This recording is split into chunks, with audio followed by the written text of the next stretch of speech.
কে নাম জানো? পরিচয় কে? আমি অশোকদার বোন। বিউটিফুল।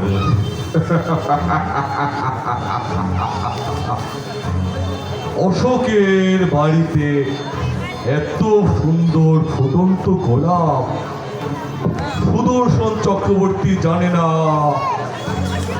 বিউটিফুল। কি বলছেন এসব আপনি? কি করো তুমি? আমি তাই করি। আমি এখানে দাদাকে খুঁজতে এসেছিলাম, এখন দাদা নেই, আমি আসি। দাও। অশোক একটু কাজে বাইরে আছে। কি চাই? আমি আপনাকে বলবো কেন? আমি দাদার কাছে এসেছিলাম। এত সুন্দর রূপ সুদর্শনের বাড়িতে এত সুন্দর একটা মধু, সেটা সুদর্শন চক্রবর্তী জানবে না সেটা কি হয়? ছি, এসব আপনি কি বলছেন? আপনাকে তো ভদ্রলোক দেখা যায়, কিন্তু আপনি এসব নিয়ে সব কথা বলছেন আমার সাথে। ঠিকই বলেছি। আমি জানি অশোকের সংসারে অভাব অনটন লেগেই থাকে। তুমি চাইলে তোমাকে আমি সারা জীবন রানীর বেশে রাখবো। কি চাই? কথাবার্তা হুঁশ করে বলবেন। আমরা গরিব হতে পারি, অসুবিধা গরিব হতে পারে, আমরা লোক নই। টাকার জন্য আপনার কাছে আপনি আসলে একটা ইতর, ছোট লোক। আহ! রাগ করছো কেন? টাকা হলে এদেশে সব কিছু করা যায়। তোমরা গরিব মানুষ, সেটা সুদর্শন চক্রবর্তীর আশীর্বাদে সারা জীবন তুমি ভালো চলবে, তোমাদের সংসার সচ্ছল চলবে। 1 লাখ, 2 লাখ, 10 লাখ আমি তোমাকে দেব। অসভ্য ইতর, ছোট লোক। আপনি কি ভেবেছেন নিজেকে? টাকা দিয়ে সব কিছু কেনা যায় না। তাই বলবো, আমাকে যেতে দিন। অসুখটা কিন্তু শুনলে খারাপ হবে। আহ! এত যেতে চাচ্ছ কেন? সুদর্শন চক্রবর্তীর বাড়িতে প্রবেশ করা সহজ, কিন্তু সুদর্শন চক্রবর্তীর বাড়ি থেকে বের হওয়া অতটা সহজ নয়। কি? কি বলছেন আপনি? আমি ঠিকই বলেছি। দোহাই আপনার, আপনাকে কি যেতে দিন। আমাকে ক্ষমা করুন। একবার, শুধু একটি বার দাদা, আমি তোমাকে আমার সমস্ত কিছু দেব। আমার কিচ্ছু লাগবে না। যেতে দিন। আপনাকে কি যেতে দিন। আমাকে নষ্ট করবেন না। আমাকে নষ্ট করবেন না।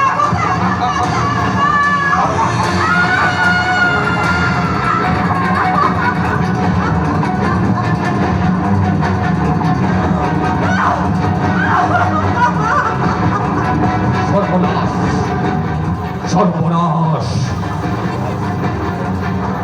না, এটা কাউকে বুঝতে দেওয়া যাবে না। না, না।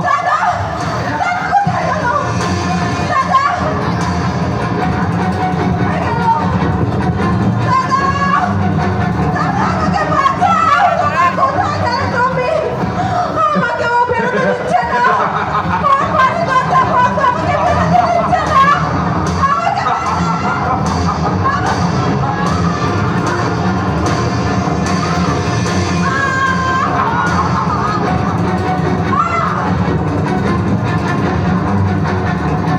সুদর্শন চক্রবর্তী।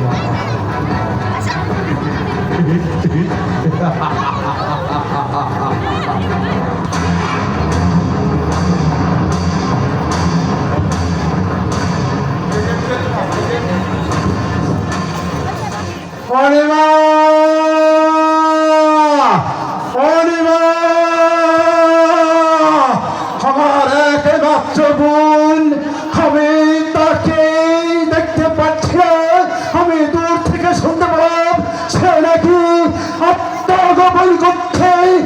সে নাকি আত্মহত্যার চেষ্টা করছে। না, অলিভা, অলিভা!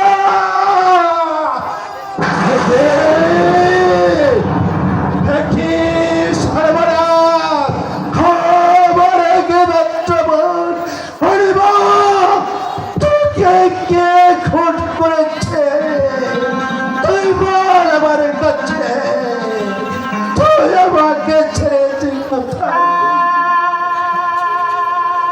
হে ভগবান, এই পৃথিবীতে আমার একমাত্র বোন ছাড়া আমার আর কেউ নেই। তাই আমরা গরিব মানুষ, আমি বহু কষ্ট করে আমার মা পরের বাড়ি খেটে আমাকে লেখাপড়া শিখিয়েছে। আমি এমএ পাস করেছি, কিন্তু একটা চাকরিও আমি পেলাম না। আমি বেকার, আমি বেকার হয়ে দিন মজুরি খেটে আমি বোনকে নিয়ে কোনোরকম চলতে পারি। কিন্তু কিন্তু আজ আমার একমাত্র বোন তাকে নির্মমভাবে হত্যা করেছে কে? আমি দেখতে পেলাম না। দেখি, হ্যাঁ, আমি এখন বুঝতে পেরেছি সুদর্শন চক্রবর্তীর নাম এটার ভিতরে খোদাই করা আছে। তাই তো নিশ্চয় সে আমার বোনকে হত্যা করেছে। না,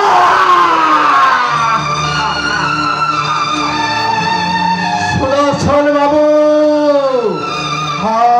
আমি তোমাকে ছেড়ে দেব না, আমি তোমাকে ছেড়ে দিব না সুদর্শন বাবু। তুমি আমার বোনকে যেভাবে হত্যা করেছ, আমি তেমনি করে আমার দেহে এক বিন্দু রক্ত দিয়ে হলে তোমাকে আমি নির্মমভাবে হত্যা করব।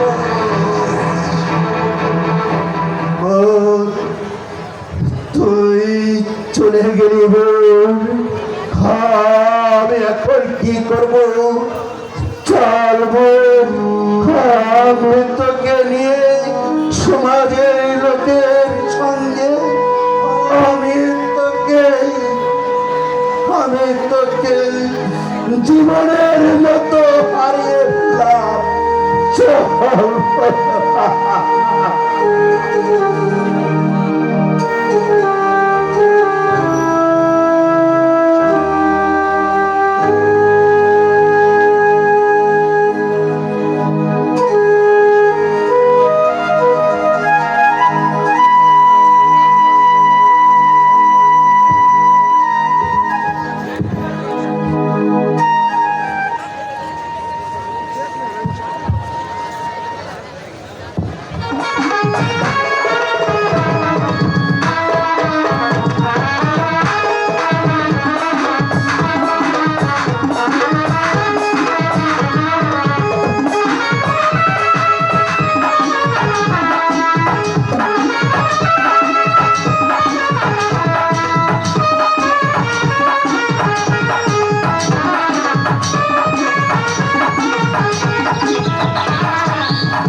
কি ব্যাপার,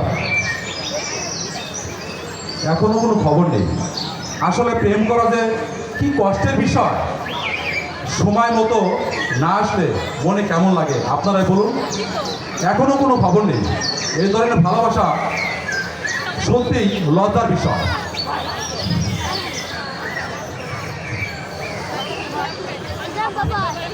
এই তোমার আসার সময় হলো? আর কি করবো বলো না? কতক্ষণ ধরে তোমার জন্য অপেক্ষা করছি। আরে বাবার জন্য বাড়ি থেকে বের হতেই পারছিলাম না। এই জন্যই তোমাদের সাথে সম্পর্ক করা একেবারে মাটি। আহা লক্ষ্মীটি, রাগ করো না। রাগ করবো না তো কি করবো?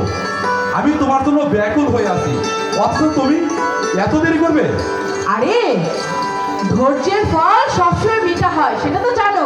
তুমি তো জানো তোমাকে আমি কত ভালোবাসি। হ্যাঁ জানি। তোমাকে ছাড়া কিন্তু আমি বাঁচতে পারবো না। আমিও তোমাকে ছাড়া বাঁচতে পারবো না লক্ষ্মীটি। সত্যি বলছো? সত্যি সত্যি সত্যি।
চিরদিন থাকি বুকটা খোদাই করে রক্ত দিয়ে এ বুকে তোমার ছবি আঁকি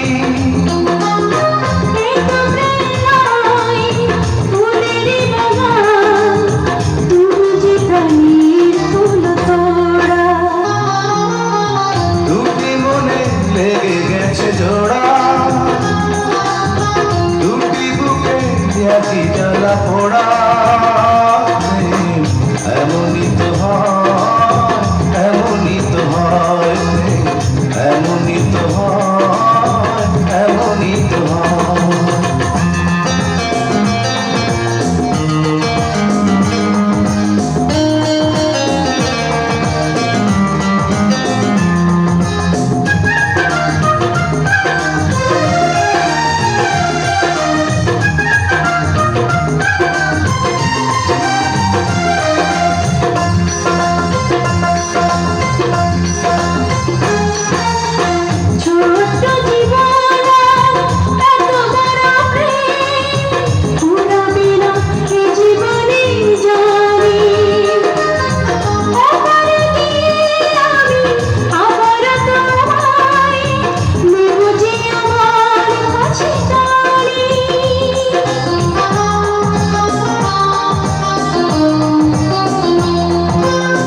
ছোট্ট জীবন এত বড় প্রেম ঘুরাবে না এ জীবনে জানি ওপারে গিয়ে আমি আবার তোমার দেব যে আমার কাছে জানি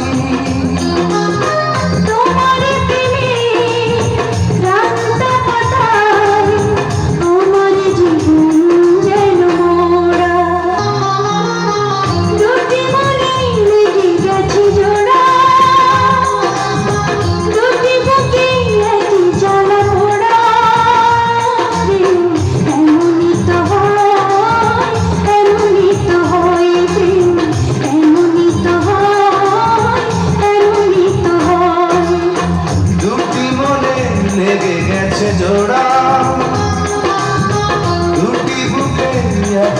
কয়লা পোড়া এমনই তো হয়, এমনই তো হয়, এমনই তো হয়, এমনই তো হয়।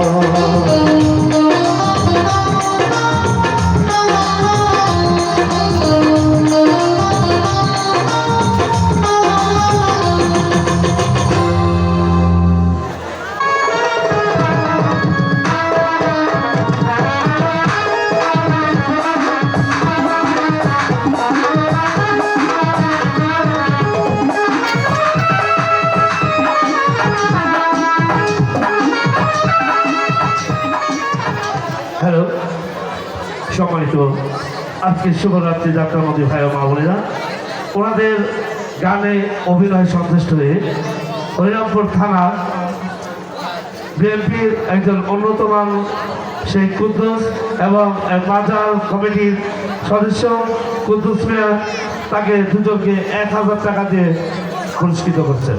ধন্যবাদ। ধন্যবাদ যারা আমাদেরকে দিয়ে পুরস্কৃত করেছেন, আশীর্বাদ করেছেন, তাদের জন্য অভিনন্দন, সবার জন্য অভিনন্দন। সবাই ভালো করে সুন্দরভাবে পরিবেশ করে নাটকটি দেখুন। ধন্যবাদ। বাজার কমিটির প্রধান উপদেষ্টা এবং সাবেক চেয়ারম্যান গোপীনাথ মেনন।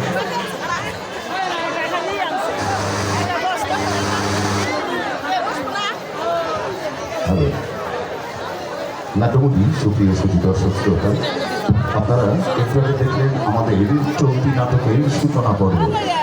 আমরা এখন চলে যাচ্ছি আমাদের মূল নাটকে। আমাদের নাটক শুরুর পূর্বে আপনাদের প্রতি বিনীত অনুরোধ, আমাদের নাটক চলার সময় আপনারা কেউ অযথা হইচই, চিৎকার বা চেঁচামেচি করে আমাদের নাটক পরিচালনায় কোনো রকম বাধার সৃষ্টি করবেন না, তাহলে আমরা নাটকখানি ঠিকমতো পরিচালনা করতে পারবো না, আপনারাও বুঝতে পারবেন না।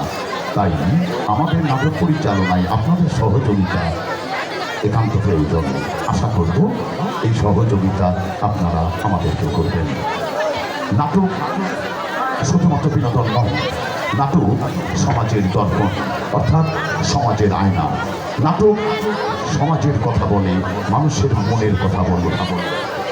নাটক সমাজ বদলের অন্যতম হাতিয়ার। নাটকের দুটো দিক আছে, একটি ভালো দিক, অপরটি মন্দ দিক। ভালো দিকটাকে আপনারা ধরে রাখবেন আর মন্দ দিকটাকে বর্জন করবেন, ঝেড়ে ফেলবেন, অর্থাৎ না বলবেন। আজ এই মঞ্চে যারা অভিনয় করবেন, ভুলভ্রান্তি হতেই পারে, ক্ষমা সুন্দর দৃষ্টিতে দেখবেন, উৎসাহ দেবেন, যাতে ভালো অভিনয় দেখিয়ে আপনাকে মুগ্ধ করতে পারে, মনোরঞ্জন করতে পারে। My dear available audience, attention please. Now going to play the drama. শুরু করছি আমাদের আজকের নাটক। আজকের নাটক গোপীনাথপুর মধ্যপাড়া বিজয় বাংলার নাট্যগোষ্ঠী পরিবেশিত জনাব ওয়াজেদ আলী ড্রাইভার প্রযোজিত, জনাব রমজান মোল্লা ও জনাব নুরুল ইসলাম মেম্বর পরিচালিত মরম পালাকার বাবু মহাদেব হালদার রচিত সম্পূর্ণ ব্যতিক্রম ধর্মী অশ্রু সজল সামাজিক নাটক সন্তান হারা মা। সম্মানিত সুধী দর্শক, আপনাদের সহযোগিতা কামনা করে শুরু করছি নাটক সন্তান হারা মা।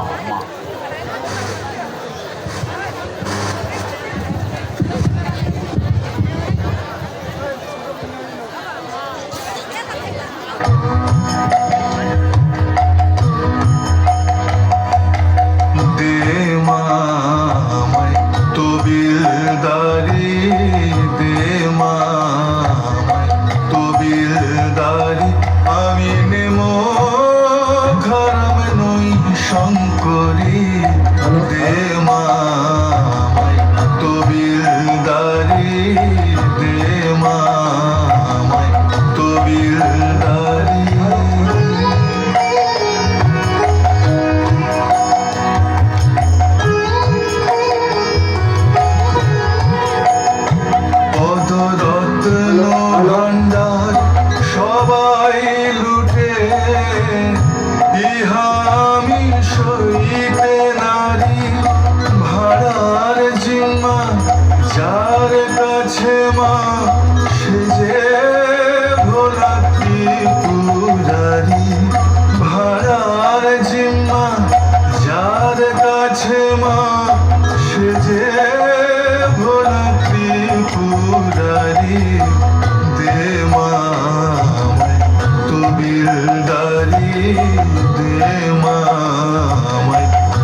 শিবাশুতোষ স্বভাব দাতা তবু জিম্মা রাখো তারি আমি বিনা মাইনে চাকর কেবল চরণ ধুলার অধিকারী বিনা মাইনে চাকর কেবল চরণ ধুলার অধিকারী দে মামাই তবিলদারি দে মামাই তবিলদারি